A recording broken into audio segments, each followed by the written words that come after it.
Hello everyone and welcome back to Simply Renee. My name is Renee. For today's Wednesday video, I'm going to be talking about the 4 reasons why you should have an emergency fund. It's been a while since I've done a finance video here on this channel, so I wanted to talk a little bit more about an emergency fund today. Before I begin though, I want to let everyone know that I am not a financial advisor, consultant, or expert. Everything in this video is my own opinion, my own experience, as well as any research I've done. Therefore, I advise everyone to do your own research as well as consult an expert or advisor. Now, the emergency fund is a very vital piece of your personal finance. It's set aside in case you have any kind of emergency that comes your way, whether it's an unexpected expense surprise, your necessities, or something else happens, then this fund is there to have you completely covered and tied over so you're not feeling like you're having to dip into your savings account, your checking account, your investments, selling stuff off that you normally wouldn't sell off or think to sell off just to cover those expenses.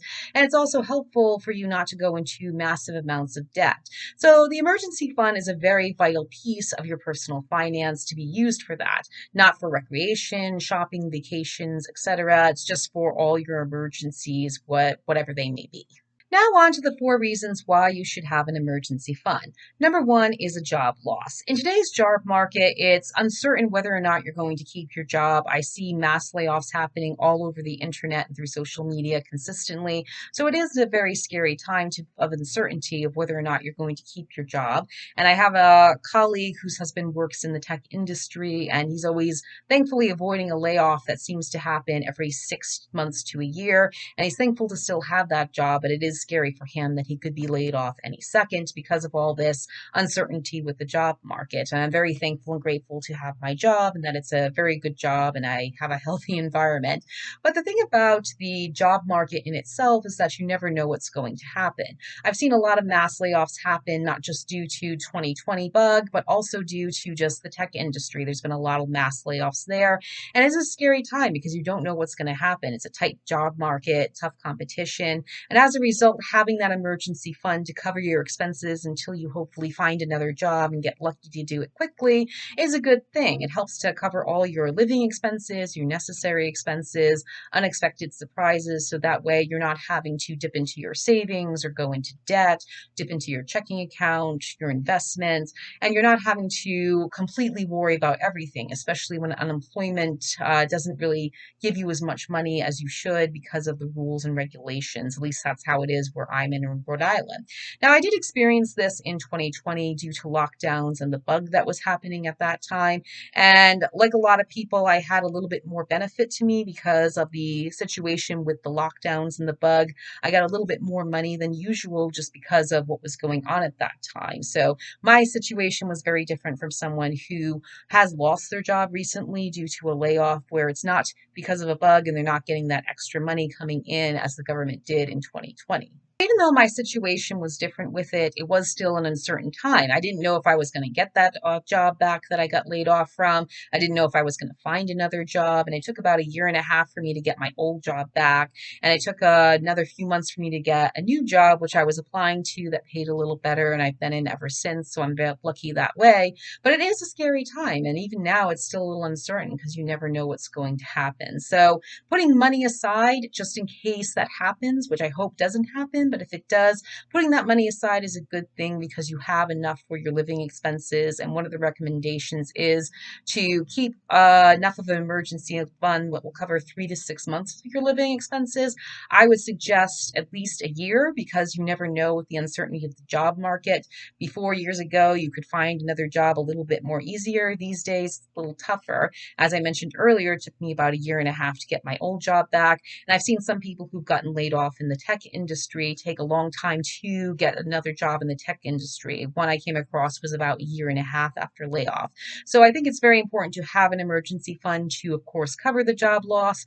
But I would recommend personally, just in my own opinion, to make sure you have an emergency fund that covers 1 year of your living expenses. Number two is an unplanned bill. And this unplanned bill can be anything from auto repairs, car repairs, repairs in your home, as well as an unexpected medical bill. Now, in July 2025, I decided to do a staycation the following month when I put in for my vacation because I had already spent a little too much money on some unexpected medical bills. In June 2025, I had a root canal that needed to be taken care of here on this side.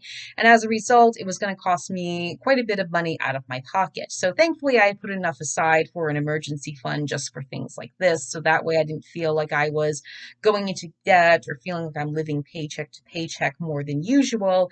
And so I was able to cover it very quickly and easily. However, it did put into perspective, like, I think I just won't go away on vacation this year and just do a staycation to save up a little money, build up my emergency fund back along with my savings and more.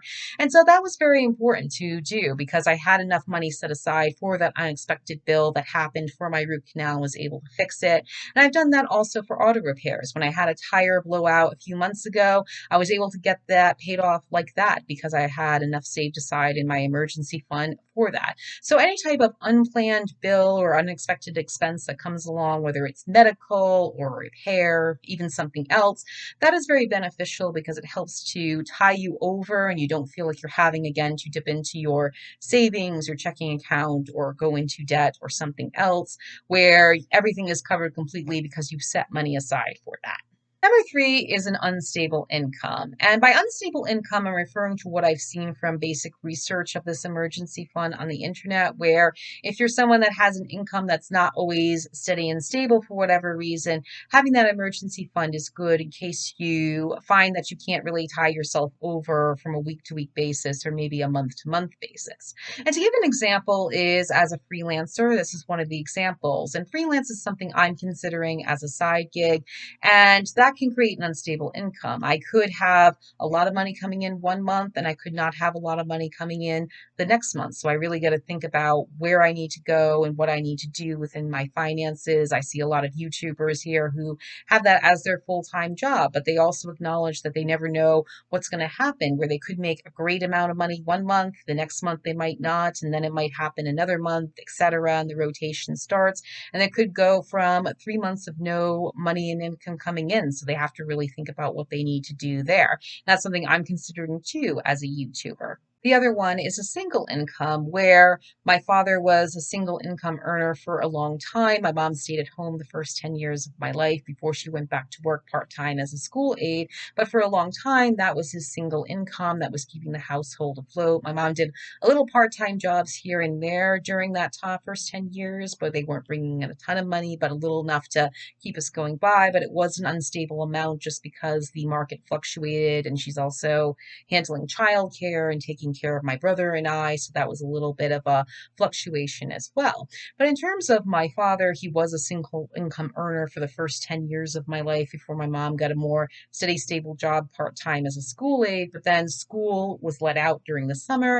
And as a result, she wasn't bringing in any income at that time. So you have to be prepared for that as well. So that's what I've gotten from the idea of an unstable income, and something I'm considering as well because I'm considering doing some freelance work on the side. And I have to look at separate bills for that, taxes, and all that stuff because I need to make sure I have everything correct in the costs and the prices that I want to do. So it's a lot of things to think about in terms of unstable income, but I think it is important to consider because if you're going to have a position where it's going to create a more unstable income that comes in, you need to think about the emergency fund, what you're spending, what money you have to do. And that's a good thing to think about in terms of an emergency fund, again, if you have unstable income. And the fourth reason for an emergency fund is essential living expenses. And this one is a little bit tricky for me because I wanted to put it more in an unexpected bill category, but I found that it can be seen as a separate thing. And by that, I'm referring to the fact that these are the things that you need and can fluctuate in price depending. So where I live in Rhode Island, it is summertime and we're having to put the AC on a lot during those unexpected heat waves just to cool ourselves down and the house down as well. And anyone who's been through that will know what I'm discussing here. And last month, it was a huge heat wave. It was a very hot July 2026. And as a result, we had the air conditioners running constantly just to get some kind of a relief and cool the house down as well. And as a result, electric bill went up more than normal. We just got the electric bill and it was very expensive. And my mom and I had to talk about what we needed to do to really lower these expenses and how not to have too much of a bill the following month because it is still August now and it's still a little bit hot and sticky. So we have to really think about that. So having an emergency fund set aside for those essential living expenses that can go up in price or go down and just fluctuate is a good thing because then again, you're not feeling like you have to dip into your savings account, your checking account, or anything like that. It's also beneficial too in the winter time when you're having to turn up your heat more than usual just to stay warm and that your pipes won't freeze. So having that little extra money aside in case the heat bill goes up as it will, that's a good thing too. There's also the fact that you might need it for temporary things in case prices go up. And as a result of the high cost of living that's been happening the last, I want to say 5 or 6 years due to the results of the 2020 bug and more factors, it's very important to have that money set aside in case things fluctuate. And it is a very scary time. At times, I feel like my emergency fund is not enough for this, which is why I'm putting a tighter budget to certain things, making different changes. But having a little bit of money set aside for a temporary situation where things are going up in price more than usual can be quite beneficial, but I advise everyone to do their own research on that because in the case of unexpected living expenses and essential living expenses that go up more than usual, like heating as well as your air conditioning for your electric bill, is something that you want to keep in mind for that. And this concludes the 4 reasons why I think everyone should have an emergency fund. I realize it's a little bit choppy in some places here because I was trying to write it down and do something a little bit different. But I do think it's important to have an emergency fund nonetheless in case you have those unexpected surprises. And what some people do recommend, including experts, is that you should have a start goal of saving about $500 to $1,000 to just start so you can have a nice, healthy emergency fund to begin with, and then just add a little bit more as time goes by. And just think about it and what you have left over for the month, what you're going to divide between what you're going to put in your savings, put in something else towards, say, vacation, shopping, and how much you actually want to put in your emergency fund. So let's say you have, I don't know, $300 left over at the end of the month, and you decide to divide it in threes. You take $100 to put towards, say, shopping, vacations, or some type of recreational activity. Take $100 and put it in your savings, and then you take that $100 and put it in your emergency fund and just start building over time, and that's a good way to do it.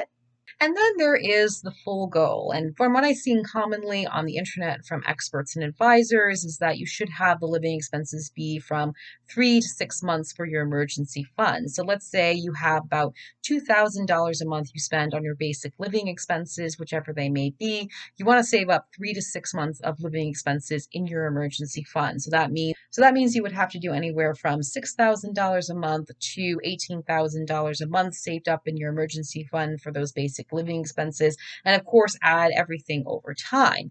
Now, if you want to do a high risk factor, which I found on the internet as well from some advisors and experts, is that you want to save up for at least 12 months. So if your basic living expenses are still $2,000 a month, you want to save up at least $24,000 in order to cover a year of living expenses just in case anything should happen, and then add it along the way, of course. So this is just a little bit of a starter goal, of course. I'm going to leave some sources in my description box so that way you can read them yourself and do your own research, as well as consult a financial expert and advisor. Because again, this is all just my opinion, my own research, and from my own experiences. But this concludes the 4 reasons why I think you should have an emergency fund, because again, it is very important and essential. And once you've spent that money from the emergency fund, you want to, of course, work again to really fill it up once more and just keep continually filling it again of what you spend. So that way you can continuously have this emergency fund. It's also a recommendation that you should put it in a high yield savings account. So that way you have that money in there, but you also make a little extra. And a little thing that I'm a little more on the fence on is that you should put it in a separate bank account so you're not spending it too much, which is a good idea, but something I'm uncertain about and still researching here. But it is very good to have an emergency fund overall and decide for yourself what you need to do best with that emergency fund in terms of how much you want to put into it and how much you want to keep building it constantly as well. But again, emergency fund is very important. Trust me, it's going to really help you in the long run. And I hope you will consider the emergency fund and where you need to go from there. I thank you so much for tuning in. Now be sure to also look at the links in the description that I've left just so you can read up about it. And again, be sure to consult a advisor or expert on this as well as do your own research. And I thank you again so much for tuning in. Please be sure to like, share, comment, subscribe, and click the notification bell. I'll be back on Friday with a food video, Sunday with a Sunday Reads video, next Wednesday with another video, as well as some shorts. Thank you again. Bye.